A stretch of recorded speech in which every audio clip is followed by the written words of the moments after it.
Hello गते को सनम को भी सगुन जोहर मानवा जडसी यूट्यूब चैनल रे पे सनम को सगुन दाराम तबे गते को दिलाबन तेहना नवा वीडियो रे अब बोन मिटन कमेंट बखरा बोन गालमारा और कमेंट रे मिटन बया कुकली का तबना जहां दो आसाम रेन कने और निया नुतुम चित कना नवा दो बइन बड़ाय तबना ना आदो उनी बया ठे मिटन आरोज तहन तिने जे बया आम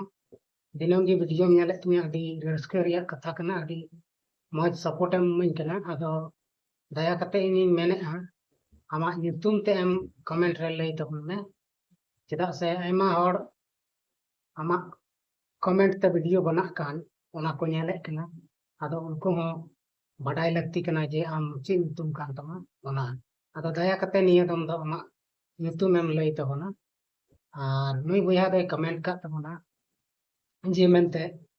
ᱡᱤᱞ ᱡᱚᱢ ᱵᱟᱠᱷᱨᱟᱛᱮ ᱟᱨ ᱚᱱᱟ ᱡᱤᱞ ᱡᱚᱢ ᱵᱟᱠᱷᱨᱟ ᱫᱚ ᱫᱤᱠᱩ ᱠᱚ ᱪᱮᱫ ᱤᱭᱟᱹᱛᱮ माने गज जिल बाको जमा आदो नुआ बखरा तेगे दिला नुआ वीडियो रे बोन गालमारा और बिना विलम्ब कते दिला बोन तबे वीडियो बोन स्टार्ट तबे गते को आपे चेक लेका मेना के आसो कना सिरजन बाबा दाया दुलर ते आपे मौज आर नापाय गे मेना पे पासेन और इन हो मौज आर नापाय गे मिनिया आदो दिला बोन तबे तिहिना नुआ वीडियो रे अबो गालमारा बोन मिटन बोया बोरन गे आसाम रने कमेंट का तबना जे मेनते से उनी कुकली दो कदा जे मेनते दिकू दो से जुल्हा चाहे हिंदू चाहे जहानी जत गे दिकू जत उनको दो चिकाते आको तको गजोआ उनको मेरम से सिम से डंगरा से भिडी से जहानी गी को गजोआ जहां दो उनको माक कते से कुटुम कते गज कते को जम को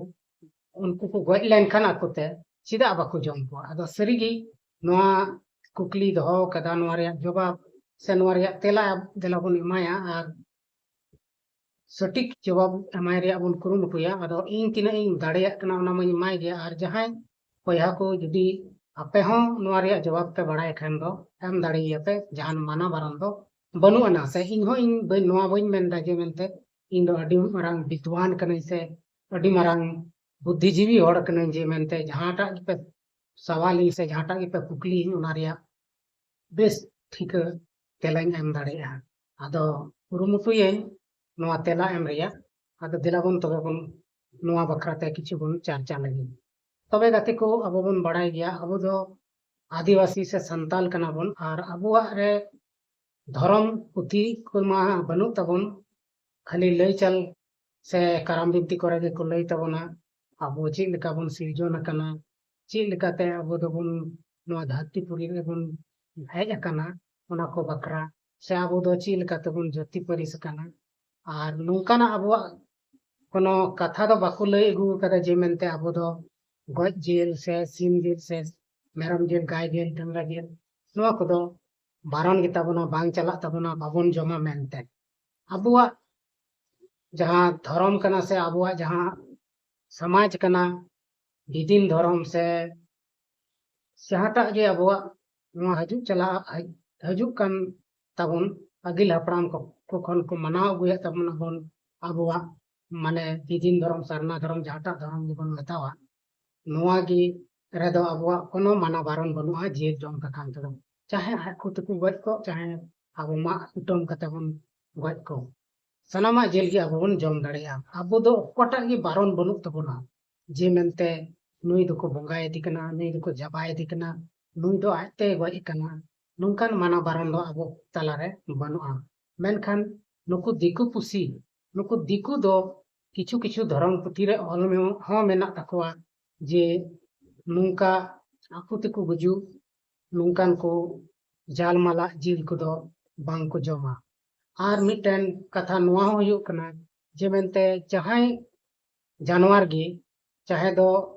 भिडी से मेरम से सिम गुजो कान खान को उनको दो मिटन रोग तिको गुजो कना आदो रोग तिको गुजो कान खान उनको हड़मर दो रोग दो तहन कान गया से कीटाणु विषाणु जहानी गे उनको को तहन कान गया आदो उनको विषाणु तिको गज अकान जानवर जुदी जम लेको खान तबे हड़ा हड़मो रे हको उचड़ दाड़िया और नोआ कारण ते उनको दिकु पुसी दो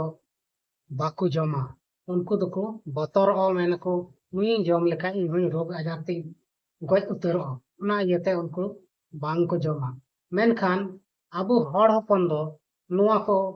रिया कोनो बतर गे बनु तबना एनते अबुरेन अगिल हपड़ाम को उनको मेन मेना जे जहानी गी आते गज अकान चाहे रोग ते गज अकान उनिया भितरी रे जहां तिना गी रोग मेना से विषाणु मेना ओना दो सेंगेल रे इसिन लेखान सनाम चाबा उतरक कना आर सरीगी नित हबी आबोरेन हपड़ाम को जम अगू कदा से आबो को बोन जम बड़ाव कदा आकु ते गज जेल मेनखान चिले हो बांग को चिकाव कना आदो गति को दिकु दो अडी आट बतर मेना तकवा से उनको दो आकु तको गज लेनखान उनको दो बाको जम कोआ चेदा से उनको दो बतर ते हो आर जहां जानवर गी बोले आकु ओड़ा रको गज लेनखान को मेना नुई दो मिटन नुआ घरंज रन हिस्से तहलेना आर जेलका अबवा घरंज रे मिटन होड़े गुजुक कान खान उनी दो इदी कते बुन जेरेक दिए से बुन बाय काय कना ओना लेका उनको दो आकु ओड़ा रको गज लेनखान उनको जानवर दो उनको दो को मेता अकवा दो नुई दो गिडी काय पे तोपा काय पे आर बाहरे से नुई दो इदी इटु काय पे मेनखान आबो हड़ हपन दो ओना को दो बांग जुदी दिकु ओड़ा रे मिटन जहानी जानवर गिए गज लेनखान आर हड़ तना को हो को खान उनको हड़ दो बाहरे से इदी कते खाल खुटी कते को जम उतर हुई जम गो कया आदो नोय नुका अबुआ संताल समाज रे से हड़ हपना घरन करे दो मेना आसे आर दिकु को दो नुका दो बनु तकवा उनको दो आकु तको गज लेनखान उनको दो बाहरे से को इदी गिडी ककवा एक दो को तोपा ककवा एक दो को जेरेक को आर बांखान दो को उनको अवड़ी टंडी करे को गिडी का को गया आदो गति को देखुआ से हिंदू धर्म रे से मुस्लिम धर्म रे नुकुआ कुरान करे से गीता करे नुकुआ रे आयमा लेकाना जिनिस को ऑल कना आर उनको दो ओना को बारन इयते हो नोआ जिल को दो बाको जमा गज जिल को दो आदो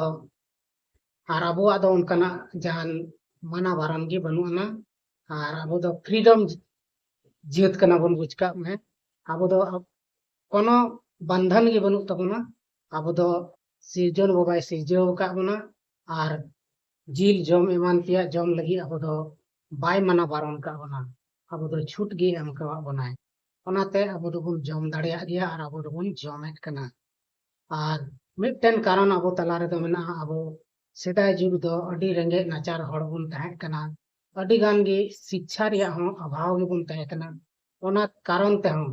अडी हड़ आबो दो आयमा लेकाना जिल जांग से बिंग किदिंग सनाम बुन जम पटु ए को तहे कना मेनखान नित कते दो आयमा आबो को जेत रे से आबो को समाज रे अडी गान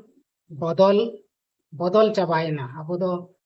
नितो अबोरेन गिदर पिदर को से आबो को बुन नेलदा आयमा लेकाना धर्म को बुन मनाव इयते आबो ओड़ा रे जहां को घरन रे दो सोसणी जम इकान मना गया आर बाको जम तायना आर किछु किछु घरन रेन मा तो एकाल तगी सिणी जिनिस दो से जिल जिनिस दो बाको जमा आदो नोय नुका नितो दो आयमा बदलेना आर गिद्रा को जम रिया रुच बांग है को जिल को बाको जमा आदो ओना इयते आबो जिल को दो बाबन जम बाको जम दा आबो समाज रहो नितो नोआ जुग रे दो आर बांखान लहा दो जिल तो जिल जहान जिल गे तहन जम लेम एनते आबो ठे टाका पैसा उन बांग तहन कान तेना आर आबो दो किरिंग कते जिल को बाबन अगु दाड़े कान तेना आर बाबन जम तेना बछर रे जहाना पूजे को हुयुक कान तेना दसाई एमान को हुयुक कान तेना उन रिगे बड़ी मुश्किल ते जिल को किरिंग अगुयत तेना आर को जमे कान तेना मेनखान नितो दो आबो बुन शिक्षित चवायना आर शिक्षित एन तबन अडी गान जायगा रे नौकरी चाकरी हो से अडी गान जायगा रे दुड़ुब तिंगुन कना देखो कुसी तला रे आदो ओना को इयते हो आबो रेन हड़ को नितो दो जिल को जम उनकान बाजे जिनिस को को बागी चबा के तबना आर बांग को जमे कना आदो नुकाते आबो समाज रे नितो दो आयमा गान बदल कना आर हापेन दिन रे आर गे हा बदल चला पासे आदो नुका हो बांग बदल जरूर कना जे आबुआ जहां संस्कृति कना ओना होबन हिड़िंग उनका दो बाबन कमिया मेनखान नितो अबो आयमा बदलाव है कना अबोआ समाज रे नितो अबो बुन नेलदा अबोआ समाज रे अरिचली अडिगान अरिचली को बदल चबा कना चेदा से अबोआ बापला बिहे करे बुन नेलेत कना अबोआ जहां संस्कृति एने सिरी रिया ताहे कना तुंदा टमाक रू कते एने सिरी ओना दो एकाल तगी चबा उतर कान तबोना और ओना जायगा रे नितो दो एकेन सादरी डांस डीजे डांस कुगी पेरे चबा कना ओना रगे सनाम हाड़ाम बुढ़ी गिदर बुतुर ले कते सनाम को एने सिरिंग कान तबोना और कुड़ी कोड़ा मित ते साब कते को एने कना मेनखान नोंका दो अबोआ समाज रे दो बनुआ नोआ न्यू जेनरेशन गे नोआ को एने सिरिंग दोय चलती कदा अरे लगू कदा मेनखान मित दिन अबोआ नोआ अरिचली बदल चबा और नोआ को दो अबोआ अरिचली जहां एने सिरिंग को मारे सिरिंग को तहकान ओना तो सनाम आद चबा और लास्ट रे अबो बुन चिका दिकू बुन बिना उतरो और अबोआ जहां आरक्षण को मिना तहा ओना दो सनाम चबा उतरो तबना एनते अबुरेन गिद्रा कोन हो अबोआ अरिचली बकरा बांग को बड़ाय तबना और बाकू दिसो दो दाड़े और बाकू जुगाव दो दाड़े आदो नोआ नोआ गे अबो तला रे अडी मरांग बदलाव दो होई चबाव कना और नोआ बदलाव ते दो अबोआ समाज रे नुकसान होयोआ मिद दिन अबो दो जनरल कैटेगरी रे बुन हेज दाड़ेया आदो गति को इन दो नोआ दो बइन मेनदा जे मेनते अबोआ मारे होरागी से मारे अरिचली गी तहन लेनखान आदो अबोआ मारे अरिचली दो तहन जरूर कान गया मेनखान ओना मारे अरिचली रे जहाटा बड़िया मेना ओना दो बुन बगिया मा और अबोआ जहां ओरिजिनल जिनिस कान ओना दो आलो बुन बगिया मा ओना दो बुन जोगाव दोहय मा चिदा ओना होते तिगे अबोआ मिटन पहचान तहना जे मेनते अबो दो बुन आदिवासी कना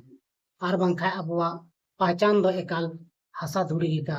हसा धुड़ी रे मेसा उतरो और अबो आदिवासी कना बुन मेनते अकय हो बको नेल उरुम बुना ना अबोआ पहचान गे एकदम चाबा उतरो और दिकू माबुन बड़ाई गेनी अबो दो हिंदू लिका को मेना उनको आको से को और दिबुना और मुस्ले लिका को मेना उनको हो आको से को और दिबुना मेना को मेनते अबो दो बुन मीट लिया और नोआ द चिदा को मेना चिदा से अबो मुस्ले लिका डांगरा जिल को बुन जम गया और हिंदू लिका अबो धर्म को बुन मनाव गया आयमा लिका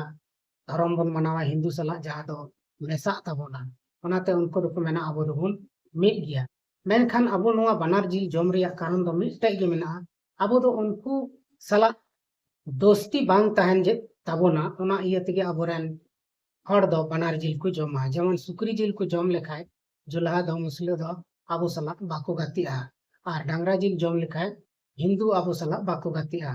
नोआ इया तिगे नोआ बनार जिल को जमे तहना मेनखान नितो दो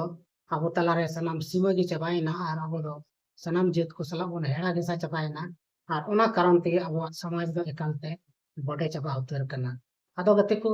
चलो बोन तीना वीडियो रे दो इनका गे बोन यापाम कना इनका गे बोन गपाल मरा कना आदो आरो नेक्स्ट वीडियो रे अबो बोन यापामो कना आदो मानवा जी दो सी यूट्यूब चैनल जहां बया मिश्रा को बापे सब्सक्राइब का खान ओना सब्सक्राइब बटन को टेक कते सब्सक्राइब तबन पे और ऑल नोटिफिकेशन घंटी हो उता तना पे चिदा से नवा वीडियो रे जब गे नवा वीडियो अपलोड साथे आपटे नोटिफिकेशन चला मा तबे एनकान तिहिया नवा वीडियो दो नहागे मुचे दो कना मा इनसेन कोन आरो मी धाव मुचे जोहार।